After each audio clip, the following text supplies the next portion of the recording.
रामचन्द्राय जनकराज मनोहराय मामकाभीष्टदाय मैदमङ्गलम् कोसलेसाय मन्दहासदासपोषणाय वासवादिविनुत सत्वरदमङ्गलम्। ఓం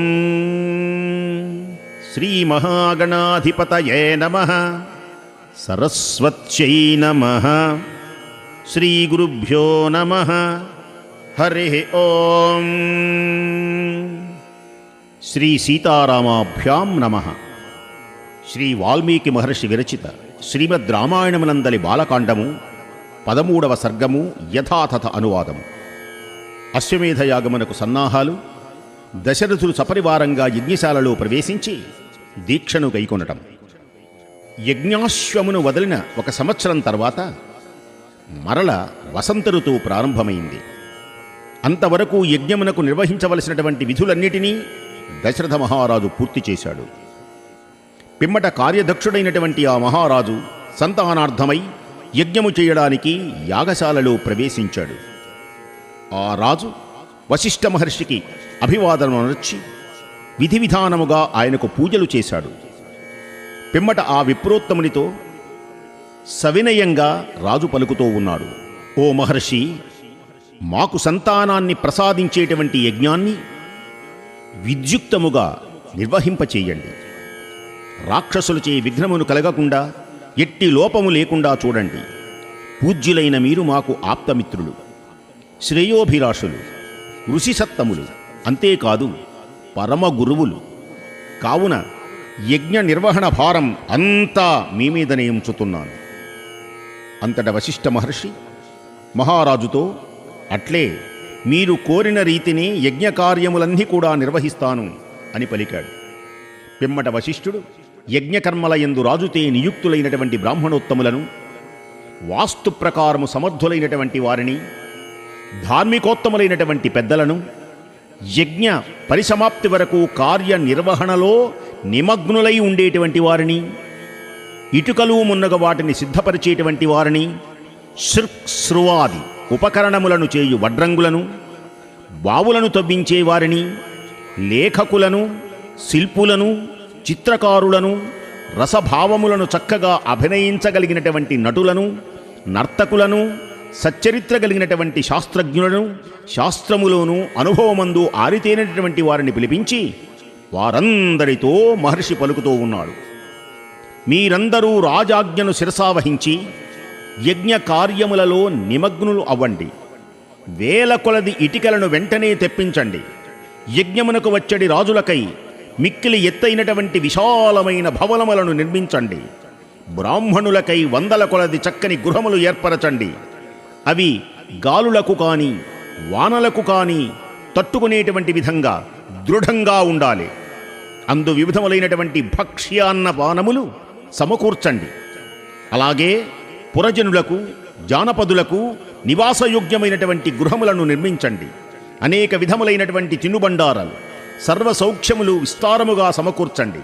ఏమాత్రం అనాదరము అనేటువంటిది చూపకూడదు.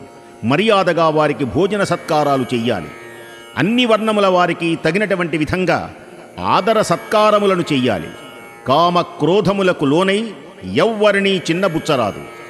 యజ్ఞమునకు సంబంధించినటువంటి పనులలో నిరతులైనటువంటి శిల్పులను, తదితరులైనటువంటి వయస్సును కలిగినటువంటి అర్హత కలిగినటువంటి వారిని గౌరవించాలి. వారిని అందరినీ ధనముతో, మృష్టాన్న భోజనములతో సంతృప్తిపరచాలి. అన్ని కార్యములను చక్కగా అనుష్ఠించాలి. ఏ విషయమునందు కూడా ఏ విధముగా ఎట్టి లోపము కూడా రారాదు. మొరక్కమాడు చెబుతున్నాను వినండి. ఈ పనులు అన్నిటినీ మీరందరూ నిండు మనస్సుతో, ప్రేమతో ఆచరించాలి. వారందరూ కలిసి ముక్తకంఠంతో వశిష్ఠ మహర్షితో పలుకుతున్నారు. ఓ మహర్షి, ఇంతవరకును ఎట్టి లోపము రానియక మీ ఆదేశముల ప్రకారమే చేశాం. ఇక మీదట కూడా మీ ఆజ్ఞలను ఏ లోపము వాటిల్లకుండా మేము పాటిస్తాం అన్నారు. పిమ్మట వశిష్ఠ మహర్షి సుమంత్రుని పిలిచి ఇలా పలుకుతూ ఉన్నాడు. ఈ భూమండలములు కలిగినటువంటి ధార్మికులైనటువంటి రాజులను, పెద్ద సంఖ్యలో బ్రాహ్మణులను, క్షత్రియులను, వైశ్యులను, శూద్రులను ఆహ్వానించండి. అన్ని దేశముల నుండి జనులను సాదరముగా ఆహ్వానించండి. మిథిలాపతి అయినటువంటి జనక మహారాజు సూర్యుడు, సత్యసంధుడు, సర్వశాస్త్రములయందు వేదములలోనూ నిష్ఠాగరిష్ఠుడు, మహాపురుషుడు కనుక స్వయముగా వెళ్ళి ఆయనను సగౌరవంగా ఆహ్వానించండి. ఇంతకుముందు ఆయనతో గల అనుబంధమును బట్టి మొట్టమొదట ఆయనను గూర్చి నేను తెలుపుతూ ఉన్నాను. ఆ విధంగానే సంతతం మధురభాషి రాజుగారికి ఆప్తమిత్రుడైనటువంటి కాశీరాజును స్వయంగా పిలవండి.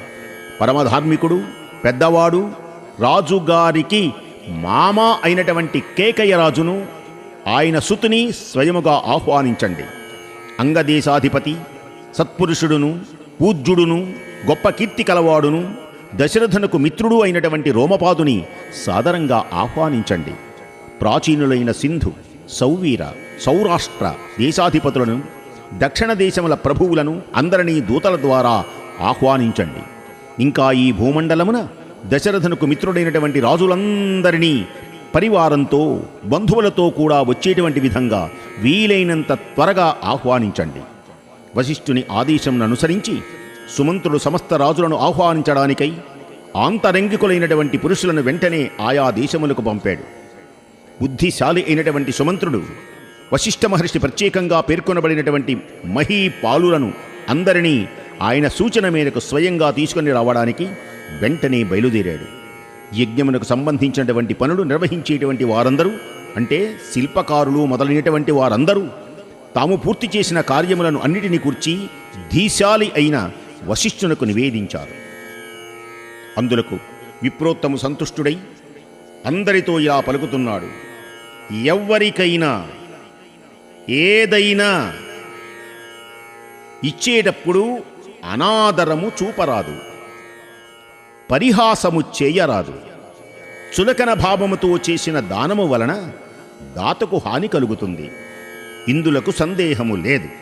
అంతటా కొన్ని దినముల పిమ్మట ఈ విషయములన్నీ మాట్లాడి ఆనందించి కొన్ని రోజుల తరువాత రాజులందరూ కూడా శ్రేష్టమైన రత్నములను, మణులను, ముత్యాలను, పగడాలను, అమూల్యమైనటువంటి వస్త్రాభరణాలను, చందనాది పరిమళ ద్రవ్యాలు దశరథ మహారాజుకు కానుకలుగా ఇవ్వడానికి తీసుకొని వచ్చారు. వశిష్ఠుడు రాజుల రాకకు సంతుష్టుడై దశరథునితో ఇలా పలుకుతున్నాడు: ఓ మహారాజా, మీ ఆహ్వానమును అనుసరించి రాజులు అందరూ వచ్చారు. ఆ మహారాజులందరినీ తగిన రీతిగా అతిసత్కారములు జరిపించండి. నియుక్తులైన కార్యకర్తలందరూ యజ్ఞమునకు అవసరమైనటువంటి సమస్త వస్తువులు సమకూర్చారు. తీసుకొని రాబడినటువంటి ఆ యజ్ఞోపకరణములన్నీ కూడా యాగశాలలో తగిన ప్రదేశములలో ఉంచబడినవి. సమీపముననే ఉన్న ఈ శాలకు యజ్ఞమును ఆచరించడానికి విచ్చేయండి. ఓ రాజేంద్ర, సంకల్పమాత్రమున అతి శీఘ్రముగా నిర్మింపబడిన ఈ శాలను తిలకించండి. ఋష్యశృంగ మహర్షుల దివ్య ఆదేశానుసారం, వశిష్ఠుల యొక్క ఆదేశానుసారం మంగళప్రదమైన తిథి, వార, నక్షత్రములతో కూడిన సుముహూర్తమున దశరథ మహారాజు శంఖ, దుందుభి, మృదంగాది మంగళవాద్యములు మ్రోగుతూ ఉండగా వేద పండితుల స్వస్తివాచకములతో రాజభవనము నుండి యజ్ఞశాలకు బయలుదేరాడు. అంత వశిష్ఠుడు మొదలైనటువంటి బ్రాహ్మణోత్తములందరూ కూడా ఋష్యశృంగుని ముందు నిడుకొని యజ్ఞవాటికకు చేరారు. పిమ్మట యజ్ఞకర్త అయినటువంటి దశరథుడు, ఋత్విక్కులు మొదలైనటువంటి వారందరూ శాస్త్రోక్తంగా యథాప్రకారంగా యజ్ఞకర్మలు ఆరంభించారు. సకల ఐశ్వర్య సంపన్నుడైనటువంటి దశరథ మహారాజు ధర్మపత్నులతో కూడి యజ్ఞవాటికను ప్రవేశించాడు. పిమ్మట అతడు శాస్త్రప్రకారముగా విధి విధానముగా యజ్ఞ దీక్షను స్వీకరించాడు.